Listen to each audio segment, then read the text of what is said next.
स्वागत है आप सभी का हमारे YouTube चैनल में। आज के इस वीडियो में हम देखेंगे झारखंड शैक्षिक अनुसंधान एवं प्रशिक्षण परिषद रांची झारखंड। इसमें देखिए प्रथम सावधिक परीक्षा 2021-22 वालों के लिए है। तो फ्रेंड्स यहाँ पर देखिए क्लास 10th के लिए है, विषय है हिंदी बी। समय आपका रहेगा 1 घंटा 30 मिनट। और देखिए इस वीडियो में मैं आपको सेट 1 कराने वाला हूँ, ठीक है। हिंदी बी का सेट 1, हिंदी ए का मैंने सेट 1 ऑलरेडी करा दिया है, अपने YouTube चैनल पर मैंने अपलोड कर दिया है। यदि आपने उस वीडियो को अभी तक नहीं देखे हो तो इसका प्लेलिस्ट बना हुआ है, प्लेलिस्ट में जाके देख सकते हैं, ठीक है। और आपका देखिए पूर्णांक जो होगा ना वो टोटल 40 पूर्णांक होगा, ठीक है। इसमें देखिए प्रश्न आपका होगा टोटल 40, जिसमें से प्रत्येक प्रश्न आपका 1-1 अंक का होगा, ठीक है।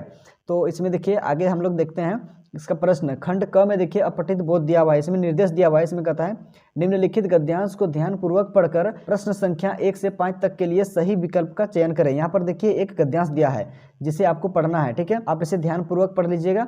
मैं डायरेक्ट प्रश्न पर आता हूँ। देखिए पहला प्रश्न कहता है सौंदर्य की परख कैसे की जाती है।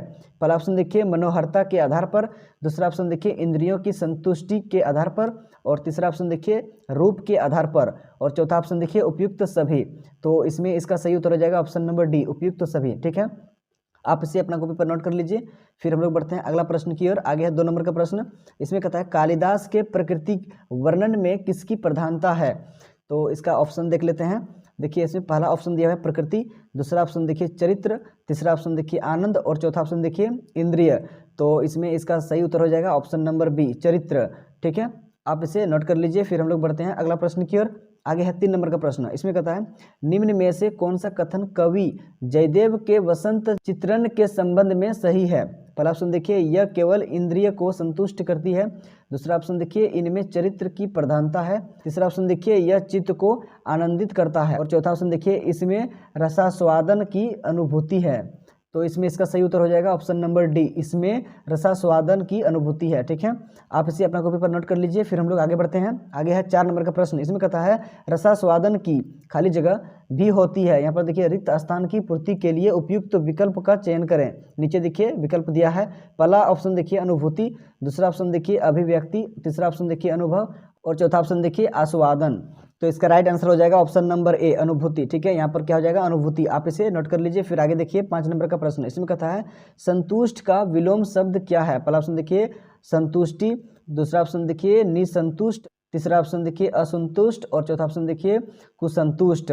तो इसमें इसका सही उत्तर हो जाएगा ऑप्शन नंबर सी, असंतुष्ट। संतुष्ट का जो विलोम शब्द हो जाएगा वो क्या हो जाएगा असंतुष्ट, ठीक है। आप इसे नोट कर लीजिए। फिर हम लोग बढ़ते हैं अगला प्रश्न की ओर। आगे देखिए निर्देश दिया हुआ है। फिर कहता है प्रस्तुत पद्यांश को ध्यानपूर्वक पढ़कर प्रश्न संख्या 6 से 10 तक के लिए सही विकल्प का चयन करें।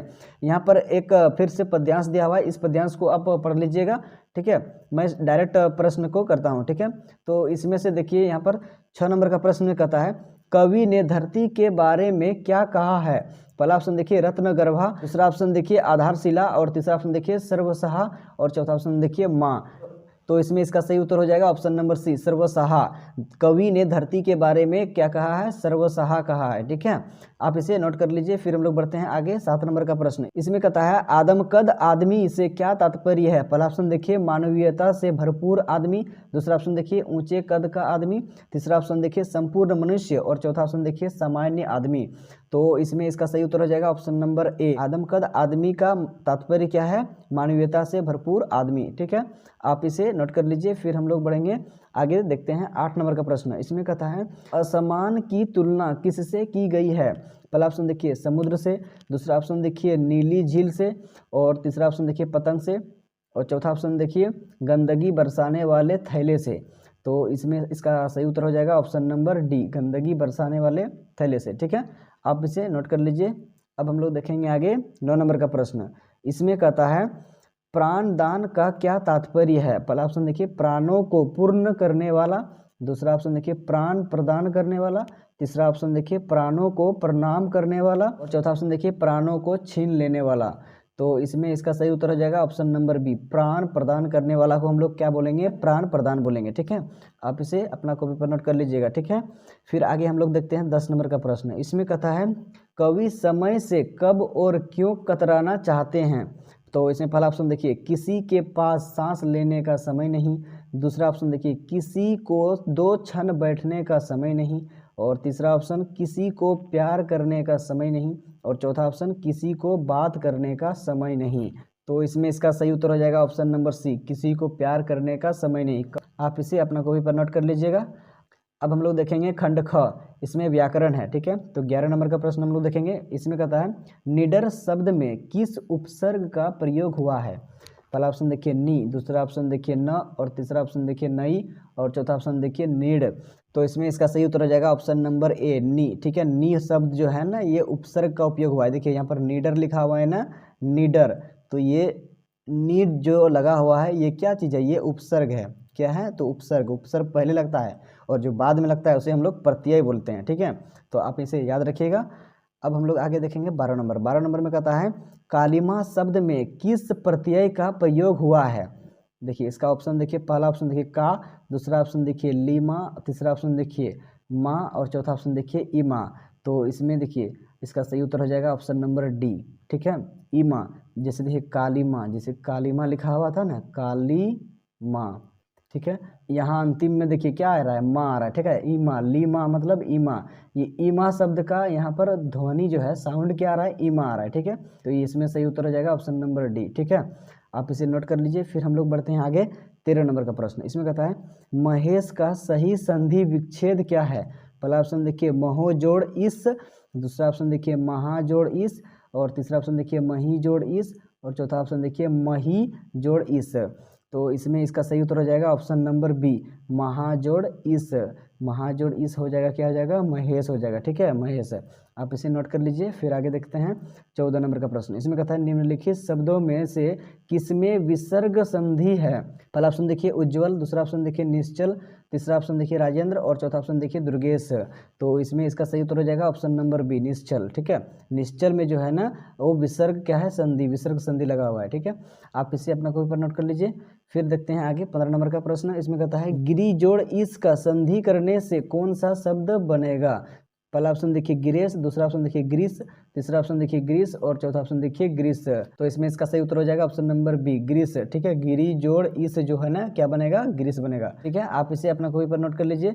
फिर आगे हम लोग देखेंगे 16 नंबर का प्रश्न। इसमें कहता है कबूतर परेशानी में इधर उधर फड़फड़ा रहे थे, रेखांकित पदबंध का प्रकार है। तो यहाँ पर देखिए रेखांकित मतलब इधर उधर, ये रेखांकित है मतलब नीचे रेखा लगा हुआ है, इसमें लाइन डाला हुआ है। तो इसमें कहता है रेखांकित पदबंध का प्रकार है। देखिए कौन सा प्रकार है, सर्वनाम पदबंध है, या फिर देखिए क्रिया पदबंध है, और या फिर इसमें देखिए क्रिया विशेषण पदबंध है, या फिर विशेषण पदबंध है।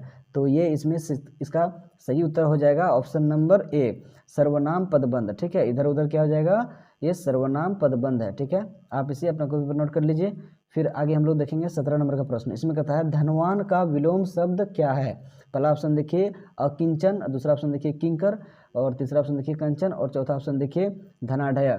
तो इसमें इसका सही उत्तर हो जाएगा ऑप्शन नंबर ए, अकिंचन। धनवान शब्द का जो विलोम होगा वो क्या हो जाएगा, अकिंचन, ठीक है। आप इसे अपना कॉपी पर नोट कर लीजिए। फिर आगे देखेंगे हम लोग 18 नंबर का प्रश्न। इसमें कहता है निम्नलिखित में से कौन सा फूल का पर्यायवाची नहीं है। इसमें कहता है नहीं है, फूल का पर्यायवाची शब्द नहीं है। तो पहला ऑप्शन देखिए सुमन, दूसरा ऑप्शन देखिए कुसुम, तीसरा ऑप्शन देखिए पुष्प, और चौथा ऑप्शन देखिए तनुजा। तो इसका सही उत्तर हो जाएगा option number D, Tanuja. Tanuja जो है ना, ये क्या है, ये फूल का पर्यायवाची शब्द नहीं है। ये पुष्प, कुसुम और सुमन ये तो पर्यायवाची शब्द है, लेकिन ये तनुजा जो है ना, ये पर्यायवाची शब्द नहीं है, ठीक है। तो आप इसे नोट कर लीजिए। फिर हम लोग आगे बढ़ते हैं। आगे है खंड ग, इसमें देखिए पाठ्य पुस्तक, इसमें बुक से है। फिर दिया निर्देश दिया है प्रस्तुत पद्यांश को ध्यानपूर्वक पढ़कर प्रश्न संख्या 19 से 23 तक के लिए सही उत्तर का चयन करें।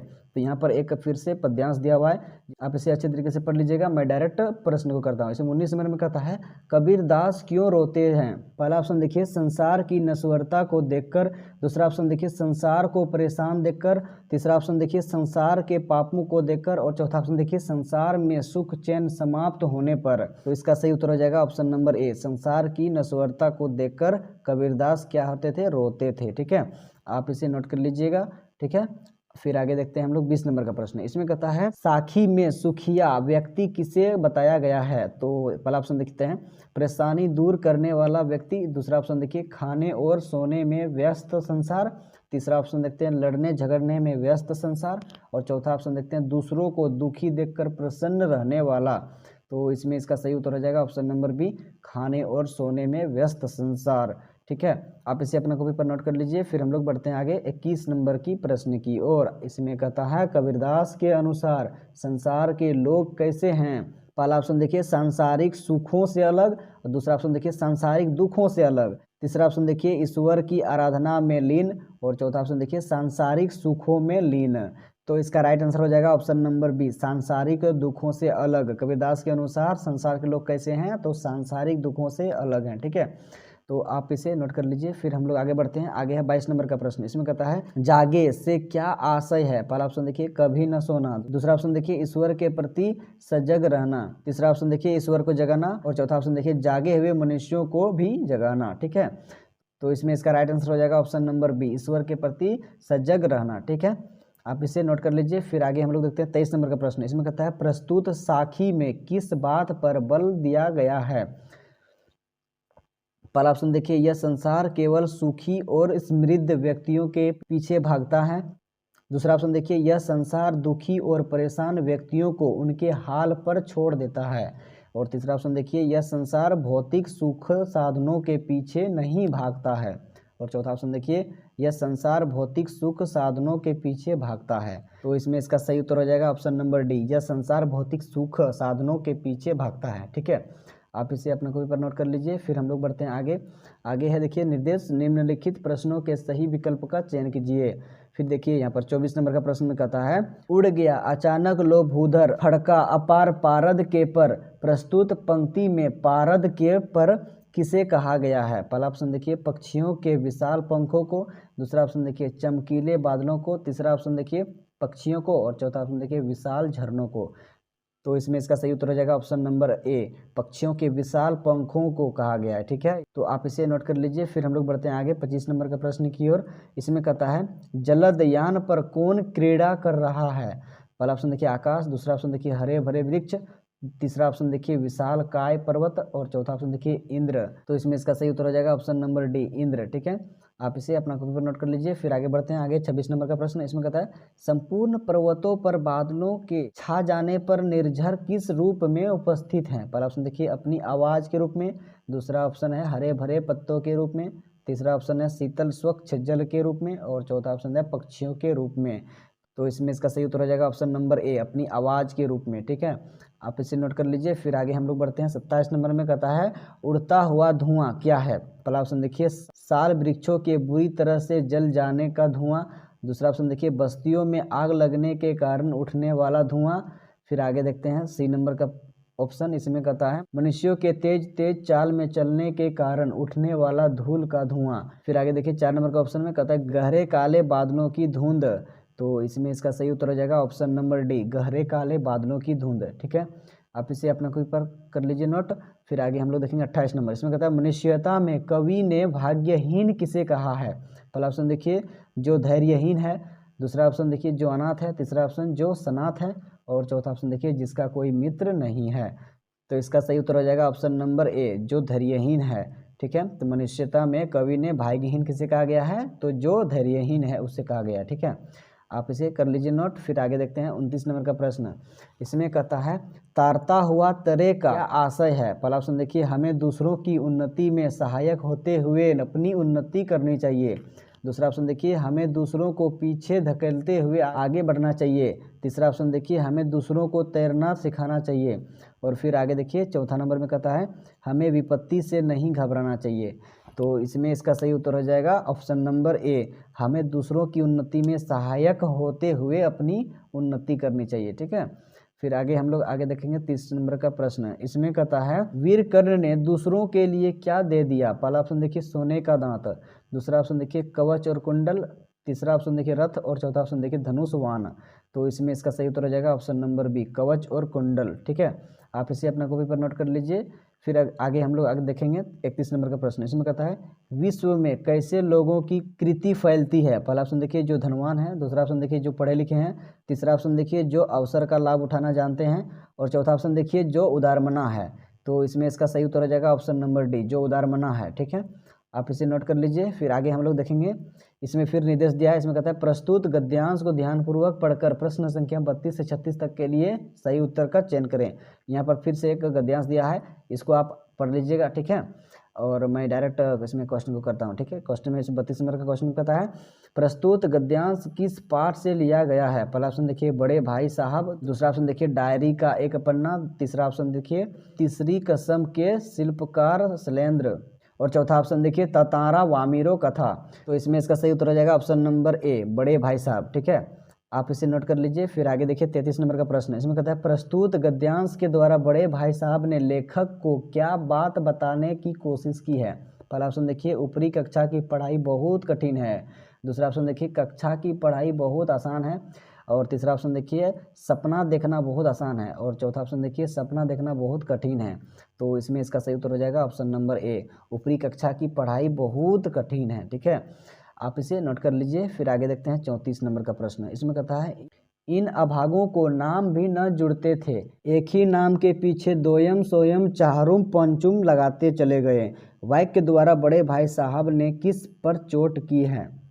पहला ऑप्शन देखिए शिक्षा व्यवस्था पर, दूसरा ऑप्शन देखिए नाम रखने की परंपरा पर, और तीसरा ऑप्शन देखिए चार्ल्स एवं जेम्स पर, और चौथा ऑप्शन देखिए स्वयं पर। तो इसमें इसका सही उत्तर हो जाएगा ऑप्शन नंबर सी, चार्ल्स एवं जेम्स पर। ठीक है, आप इसे नोट कर लीजिए। फिर आगे हम लोग देखेंगे 35 नंबर का प्रश्न, इसमें कहता है प्रस्तुत गद्यांश से लेखक की किस मन स्थिति का पता चलता है। पहला ऑप्शन देखिए खींच, दूसरा ऑप्शन देखिए उत्साह, और तीसरा ऑप्शन देखिए उल्लास, और चौथा ऑप्शन देखिए हर्ष। तो इसका सही उत्तर हो जाएगा ऑप्शन नंबर ए, खींच। ठीक है, आप इसे नोट कर लीजिए। फिर आगे देखिए 36 नंबर का प्रश्न, इसमें कहता है दांतों पिसना आना मुहावरे का क्या अर्थ है। पहला ऑप्शन देखिए कठिन परिश्रम करना, दूसरा ऑप्शन देखिए मजा आना, और तीसरा ऑप्शन देखिए दांत का रोग, और चौथा ऑप्शन देखिए दांत टूटना। तो इसमें इसका सही उत्तर हो जाएगा ऑप्शन नंबर ए, कठिन परिश्रम करना क्या हो जाता है, दांतों पिसना आना का मतलब होता है। ठीक है, आप इसे नोट कर लीजिए। फिर आगे देखिए फिर निर्देश दिया, इसमें कहता है निम्नलिखित प्रश्न के सही विकल्प का चयन कीजिए। ठीक है, तो इसमें देखिए 37 नंबर का प्रश्न में कहता है 26 जनवरी 1931 के दिन का इतिहास में क्या महत्व है। पहला ऑप्शन देखिए इस दिन को भारतवासियों ने दूसरे स्वतंत्रता दिवस के रूप में मनाया था, और दूसरा ऑप्शन देखिए इस दिन भारत का संविधान लागू हुआ था, और तीसरा ऑप्शन देखिए इस दिन अंग्रेजों ने भारत की आज़ादी की घोषणा की थी, और चौथा ऑप्शन देखिए इस दिन भारत छोड़ो आंदोलन की शुरुआत हुई। तो इसमें इसका सही उत्तर हो जाएगा ऑप्शन नंबर ए, इस दिन को भारतवासियों ने दूसरे स्वतंत्रता दिवस के रूप में मनाया था। ठीक है, आप इसे अपना कॉपी पर नोट कर लीजिए। फिर आगे हम लोग देखेंगे 38 नंबर का प्रश्न, इसमें कहता है सुभाष बाबू के जुलूस को कहाँ पर रोका गया। पहला ऑप्शन देखिए सुंदरी पार्क में, दूसरा ऑप्शन देखिए श्रद्धानंद पार्क में, और तीसरा ऑप्शन देखिए लाल बाजार के पास, और चौथा ऑप्शन देखिए चौरंगी पर। तो इसमें इसका सही उत्तर हो जाएगा ऑप्शन नंबर डी, चौरंगी पर। ठीक है, आप इसे नोट कर लीजिए। फिर आगे देखते हैं 39 नंबर का प्रश्न, इसमें कहता है डायरी का एक पन्ना पाठ में जुलूस किसने निकाला। पहला ऑप्शन देखिए कांग्रेस सेवा दल ने, दूसरा ऑप्शन देखिए गुजराती सेविका संघ ने, फिर आगे देखिए सी नंबर में कहता है बड़ा बाजार कमेटी ने, और फिर चौथा ऑप्शन में देखिए इनमें से कोई नहीं। तो इसका सही उत्तर हो जाएगा ऑप्शन नंबर बी, गुजराती सेविका संघ ने निकाला था। ठीक है, आप इसे याद रखिएगा। फिर आगे हम लोग देखते हैं 40 नंबर का प्रश्न, और ये इस सेट का लास्ट प्रश्न है। इसमें कहता है डायरी का एक पन्ना में किस नगर के कलंक घुलने की बात की गई है। पहला ऑप्शन देखिए दिल्ली, दूसरा ऑप्शन देखिए कोलकाता, तीसरा ऑप्शन देखिए मुंबई, और चौथा ऑप्शन मद्रास।